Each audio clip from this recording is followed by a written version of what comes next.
বাংলাদেশের ইতিহাসে উসমান হাদি ভাইয়ের জানাজার মতো জানাজা বাংলাদেশের ইতিহাসে ফুলতলি সাহেবে কিবলার জানাজার পরেই উসমান হাদির জানাজায় এত মানুষ হয়েছে। কথা বলেন ঠিক না বেঠে?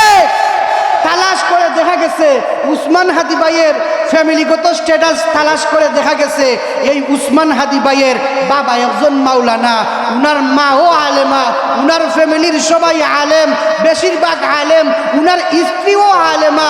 উনার স্ত্রী এমন এক স্ত্রী যেই স্ত্রী বর্তমানে আমাদের স্ত্রীগণ বেপরদাভাবে চলাফেরা করে, স্বামী মারা গেলে ক্যামেরার সামনে চলে এসে ফাঁসি চায়, শাস্তি চায়, এই চায় সেই চায়। কিন্তু উসমান হাদি ভাইয়ের স্ত্রী প্রমাণ করে দিয়েছে আমার স্বামী উসমান হাদি মারা গেছে। আমার স্বামী উসমান হাদি মারা যাওয়ার কারণে আমি যদি এখন পর্দার খেলাফ কোনো কাজ করি, মিডিয়ার সামনে দাঁড়াই, ক্যামেরার সামনে দাঁড়াই, আমার স্বামীর আযাব হবে, কষ্ট হবে। এই জন্য আমি আমার স্বামীর কষ্ট চাই না। আমি আমার স্বামীর নাজাতের জন্য পর্দার ভিতরে থেকে আমার স্বামীর জন্য দোয়া করব। আমার স্বামীর কবরকে আল্লাহ বেহেশতের বাগান বানাইয়া দিবেন। জোরে বলেন সুবহানাল্লাহ।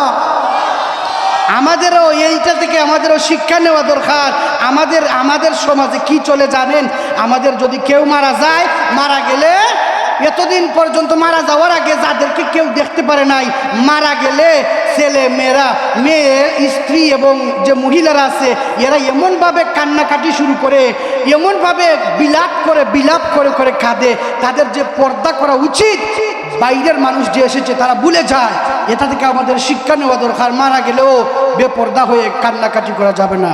মনে থাকবে আমাদের মুসলমান, ইনশাআল্লাহ।